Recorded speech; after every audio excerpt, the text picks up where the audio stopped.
Hey everybody, Derek here to bring another video for Fear the Walking Dead Season 2. And this video is going to be reviewing the latest episode of Fear the Walking Dead, which is Blood in the Streets. If you are not caught up with Fear the Walking Dead and you do not want to be spoiled in any way, then I would exit the video now and come back later, because otherwise you will be spoiled. Okay.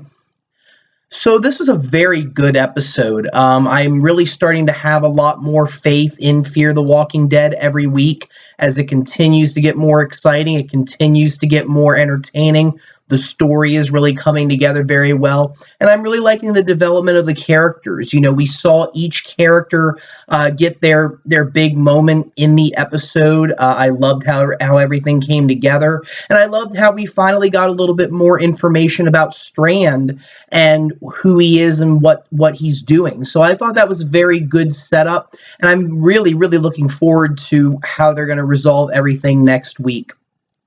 So this episode really dealt with two different things. One was the boat, and the other involved Nick and Strand's flashbacks. They really helped intertwine everything together and really made the episode work. So what happens is at the very beginning of the episode, you see the group in the yacht. And basically, Travis and Madison are really trying to figure out how to feel after Strand cut the rope that sent Alex and Jake loose, talking about that. And then we have Chris and Ophelia sitting on the deck, just talking. It'll be interesting to see if there's some kind of a relationship blooming somewhere with Ophelia.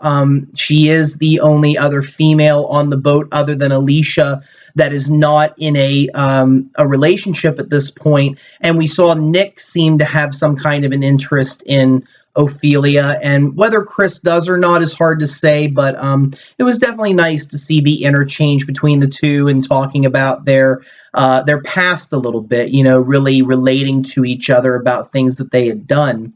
When all of a sudden this raft just appears in the water right near the yacht, and Chris questions whether he should shoot the people, but he ultimately decides not to. It's two men and a woman. One man is named Reed. The woman is, I believe her name was Vita, but she is pregnant, pretty far along. In fact, she even states later in the episode that she's probably going to be due very soon. And the other guy's name, we come to find out, is Jack. If you remember, Alicia had a conversation with somebody named Jack on the radio. Finally, everything came together. And they feign, these three groups, they make it out seem like they need help. The three of them come on the raft. They tell a lie stating that Vita is going into labor. There's something wrong with the baby. And Vita had actually cut her thigh open in order to make it seem like she was bleeding. And the group, of course, acts, to help out. Strand sees this and is just not having any of it. And he goes to go get his gun, but it turns out that Salazar took the bullets out of the gun. So Strand actually abandons ship. He actually gets on the other raft and starts to row away. While this is going on, the three of them take over the yacht. Alicia recognizes Jack's voice from when they spoke. And as a result, the three of them move and they basically take over the yacht and they tie everybody up. And their goal is really just to take the yacht, that they want it. It's something that they could use, for survival. And it turns out that they're part of a larger group of people led by a man named either Connor or O'Connor. I don't remember if there was an O in front of his name, but it's that guy, Connor. And basically, it seems like they're a group of pirates almost. They seem to be out on the water. They seem to be trying to find different things to use for their survival.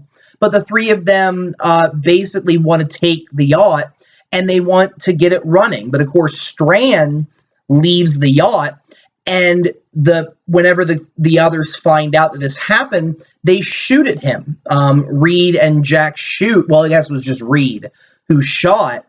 And he ends up hitting a hole in the raft, and it sinks. And the water's very cold. Strand's in a bit of a bad situation because he might die of hypothermia.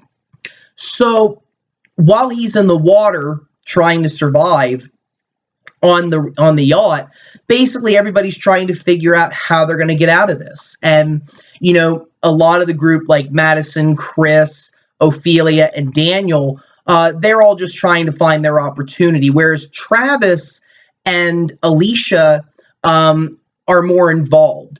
Travis basically wants to defuse the situation because, of course, Strand has the key, so they can't start the yacht without it, and, of course, those two ended up sinking the raft, and Strand is out in the water. So he might be dead. He might have sunk to the bottom of the ocean, might be long gone. They can't go after him.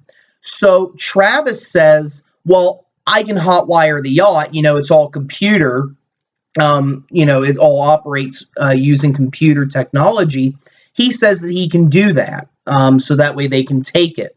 And Travis starts to work on that, and he ends up actually getting a crowbar over to Madison and the rest of the group so that they can use it for an escape.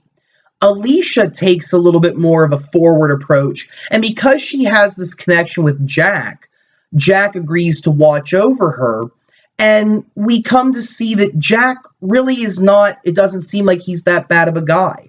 It seems like he really did get caught up in a very terrible situation. He is with some people that maybe he shouldn't be with, but he doesn't know what else he's going to do. And Alicia really, you know, talks with him and tries to see his story, but also wants to save herself and save her family.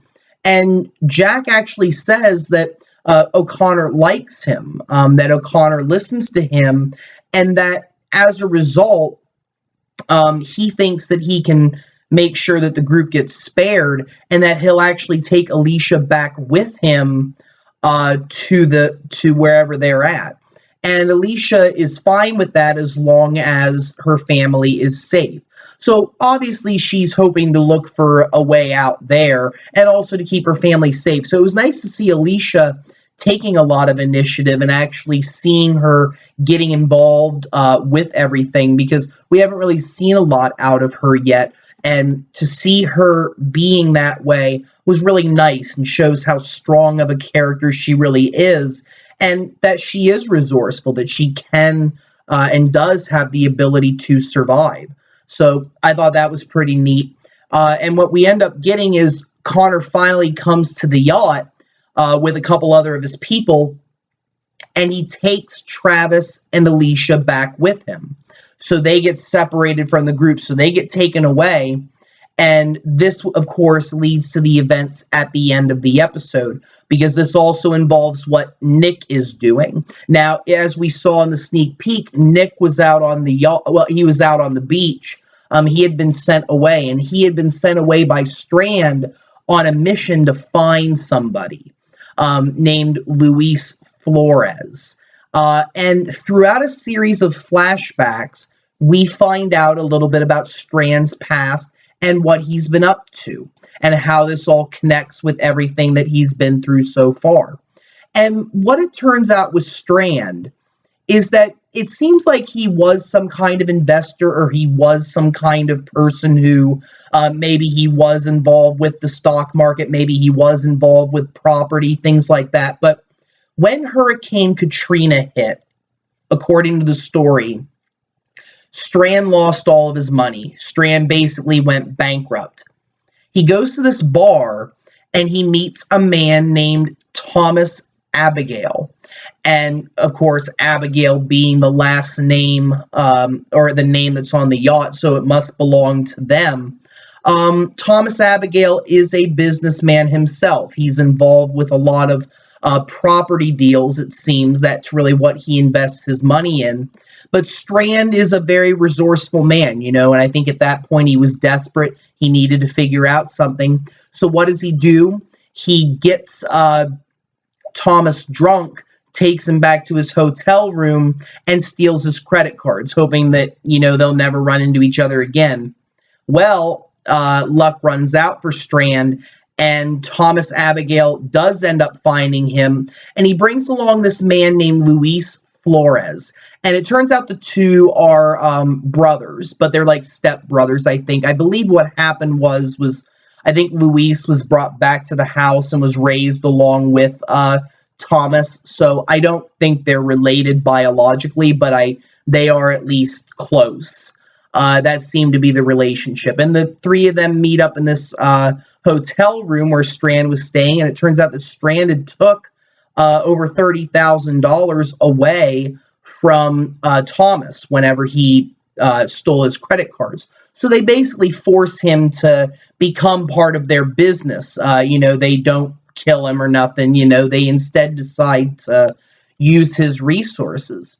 And along the way, we see that Strand does get involved with their business. He helps them, with some deals, I guess.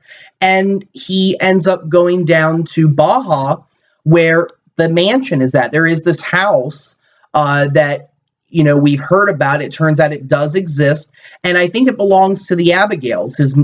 Thomas Abigail's mother was there, as well as Thomas himself. And the three of them were together. They were hanging out.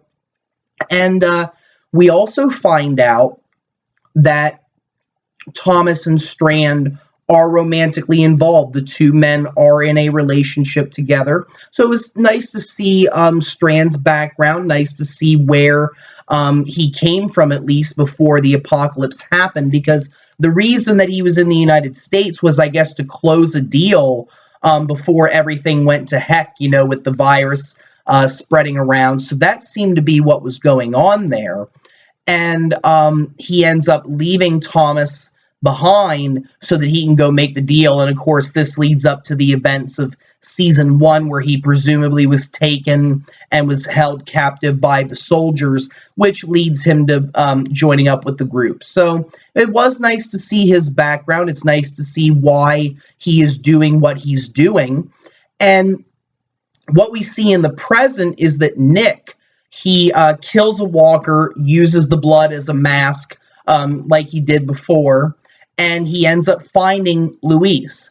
And Luis takes him to this raft, like another Zodiac raft, and he initially thought that it was just going to be Strand and Nick. Well, Strand's gone missing, which Nick doesn't know this yet. But Nick's a little shocked by this. He's like, wait a minute, I got my whole family, to take care of. But it doesn't seem like that was part of the plan. So it's definitely a little concerning as to what's going to happen. Are these groups going to, work together and decide to go to the house together? Or is maybe some people going to get abandoned along the way? That's hard to say. But Nick and Luis go back to the boat, where some of O'Connor's men are, there's a man and a woman and Reed that are still on the boat. And what ends up happening is Luis ends up shooting two of the people of O'Connor's group on the boat. So he takes them out, and then on the boat, Madison uses the crowbar to impale Reed through his midsection, and Chris basically grabs a hold of it and wrestles with him and, makes him, scream out in pain. So whether Reed's dead or not, we don't know, but it turns out more likely than not he probably is. I would not be surprised. I mean, he got a crowbar through the midsection. That's not going to be easy to recover from. But what ends up happening at the very end is Luis and Nick get on the yacht. Everybody else is reconnected except for Strand, Travis, and Alicia at this point. And the group basically finds out who Luis is. And Luis is like, well, where's Strand? And they're like, well, he's in the water. And Madison actually ends up going out and saving Strand. Strand's in the water, freezing from hypothermia. May have almost died, but Madison goes out after him because it turns out Luis won't take the group anywhere, won't do anything unless Strand is there. That's part of the deal. Because we assume that this house, the house in Baja where the Abigails live, is probably where Strand is taking the group, and I'm assuming that Thomas and his mother are there. So it's clear why he wants to go there now.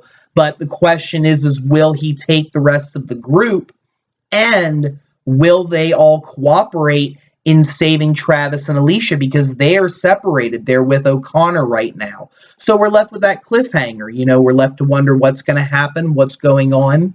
And I'm very interested to see how this will, continue in episode 5. I really think Fear the Walking Dead did very well. That was a very good episode, and I think it's getting better. I'm starting to enjoy watching Fear the Walking Dead on its own now, and I'm not really so concerned about it anymore. I think it's starting to find its footing, and I really liked it, and I hope you all did as well.